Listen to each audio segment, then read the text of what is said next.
tried making this video again since I ran out of storage and it shut off. I was stumbling a lot anyway. How to solve global warming if it is a genuine issue. And it occurred to me today walking into the store, and it did last year too, a lot of my theories. But basically, you look at the trees and the way the trees change color. So I picked a leaf as a prime example. So they change from the point across. This one is changing all the way around inwardly towards the stem, which kind of makes sense, right? And it's the farthest away from the branch.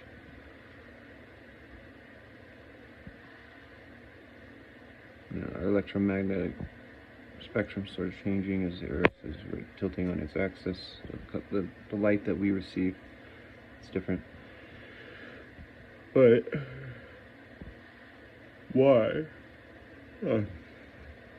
Okay, so in Nebraska, the trees will change consistently throughout the entire tree, though. Here in Colorado, the trees are changing from the point of the sun down. You know, wherever it encounters the sun the most, just draw a line straight through the sun, and it's not coming into the branches and into the trunk. And so that occurs, you know, I started thinking about it, and why is that? And why in Colorado, since I'm on the east side of the Rocky Mountains in the pass by the plains, once you cross them, you get to Missouri, which is full of brush and trees and wildlife and forests, and the way they change is no different than basically Nebraska, where the receding glaciers carved a lot of hills that you get the same sort of foliage and forests. And of course it changes. Trees typically change as you get closer to the equator. Here in Colorado, you can see the pine trees devolve into other species. It's really cool when you drive south. So why is that? And the answer would have to be photoelectric effect and how refractory indexes and Raman scattering from solar rays can mix around and do different things to hit all these leaves more evenly. And there was a study of a kid, I forget, I've never found it again, where he took solar panels and he found some algorithm of how leaves form on trees, and he was able to use the same surface area of solar panels, or maybe it was less solar panels, to produce the same amount of electricity that a flat one would produce. And that's always kind of stuck with me. But so I believe then the thing is that you have CO2, which is, you know, 2 oxygen and a carbon. Well, the only other atom that, because it's not a molecule, argon is the third most abundant, and it's the heaviest nuclear mass of a naturally occurring, heavily abundant, you know, atom in our atmosphere. And argon is very non-reactive, so people don't think that it has any impact. Well, light then, you know, passes through the argon.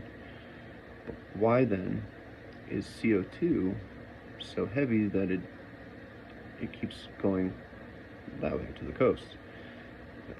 You know, inland and to the great rivers and things, where all those trees, yes, they have more water from the rivers, but Missouri doesn't really have, you know, it's got some lakes and stuff, but it's still heavily abundant the way Colorado used to be. And so it dawns on me that the heavy nuclear mass of argon, and I've been wanting to perform an experiment with this to try and prove it, that argon is doing two things. It's displacing oxygen, so oxygen has less potential to form, like it has less probability that it's going to interact with other oxygen and create ozone. And two, that it is acting as a sort of displacer that because CO2 is a longer molecule versus the heavy nuclear mass, that CO2 is dropping down and being blanketed by argon. And what that means then is if we start removing argon from the atmosphere, CO2 should start to expand. And as CO2 expands, then one, you're losing thermal energy, right? It's going to cool down instantly, naturally. And O2 is probably going to start convexing too. But that mixing, anyway, as CO2 blankets outwardly and expands, it should then start providing more CO2 here in the Rocky Mountains. The trees should be more likely to grow back, and you're going to stimulate the forest to regrow, and the tree line could even raise up, is what can happen. So we need one, more CO2, less argon. Now, how do you do that? I was designing an airplane that is based around a concept of lift that I figured out.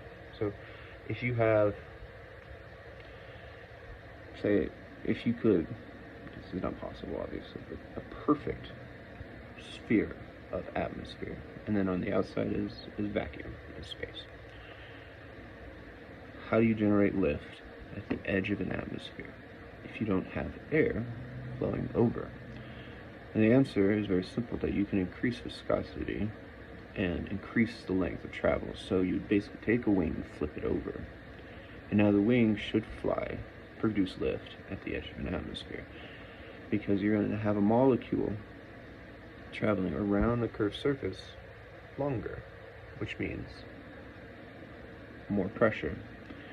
Since there's a vacuum above the wing, that is less pressure. And then as, say, some air obviously is going to go over the top of it. Right? If it's a flatter surface, shorter travel, that means that a molecule can travel faster because it has less distance to travel at the same displacement. So as this travels over its curve, as long as you can slow it down. Now, how do you slow it down? I came up with a theory based on Porsche's, I think it's 918. It's the 918 or 919. They're hybrid prototype series, and at Le Mans they had to pull the car over or something. I forget now. It's been a long time, but they had to ground the body of the car before they could do anything. And it dawned on me, well, what if you could, just like taking a powerful electromagnet and holding it near a stream of water, that you can curve water as it comes out of like a faucet and stuff. And so I'm thinking, like, I wonder if this is a loophole that they used, that they could use the car's electromagnetic fielding to manipulate drag coefficients and the viscosity of air and the boundary layer, basically the boundary layer of around the body of the car, to produce downforce, controlled downforce. And so you could slow down the car quicker, and it's going to push the car down, and it's gonna do various things, right? And then you can turn that off, and once you get on a straight, you'll be more slippery. Well, looking at that, I was trying to figure out an airplane that can. So basically, the airplane flies at the edge of the atmosphere. It uses a solar sail like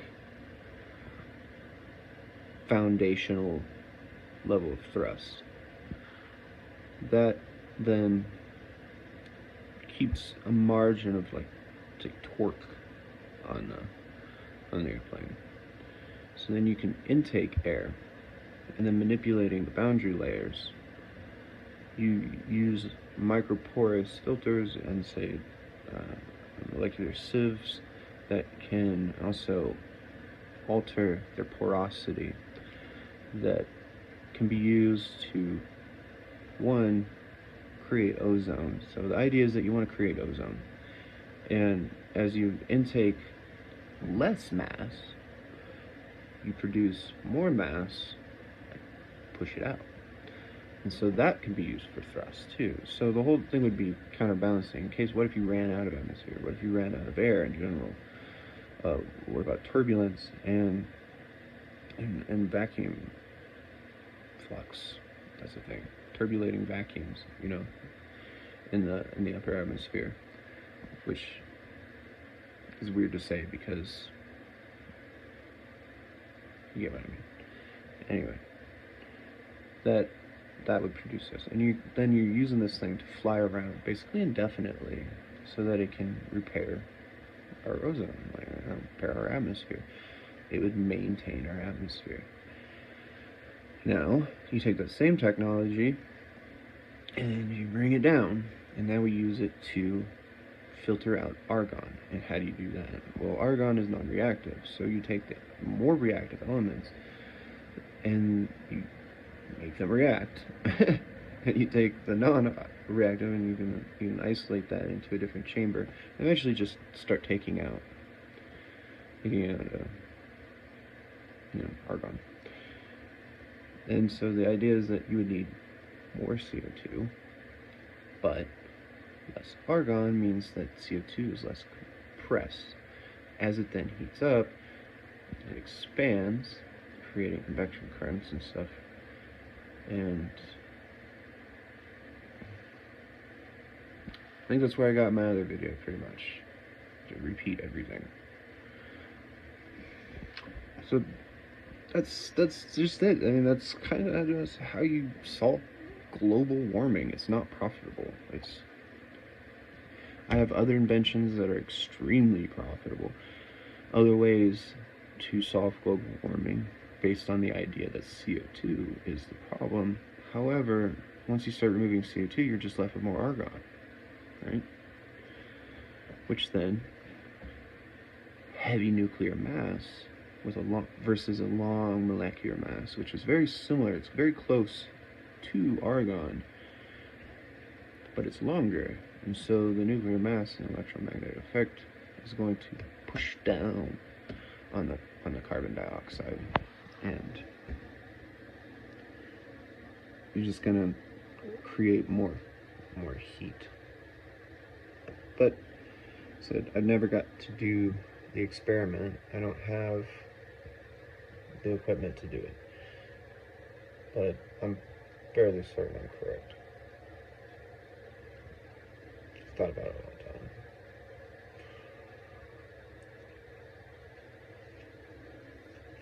And I suppose this is it. I don't know what else to think about or to explain. Did I mention the oak trees? I did in the last one. I was explaining to in the last video before I shut off how oak trees in Nebraska will develop a long trunk, and then they will split off. While in Colorado, a lot of the oak trees split at ground level, right at the ground. They split and they don't develop along a single trunk. Except for the older ones. The really old ones that are in the parks have very tall single trunks before they split. And Maybe they split and then grow up. I don't know. I'm not an oak expert, but I always noticed that, and I thought that was rather strange based on that and how the leaves are changing.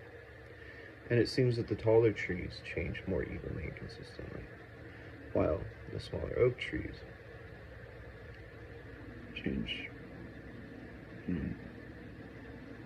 from the point of exposure. That's it.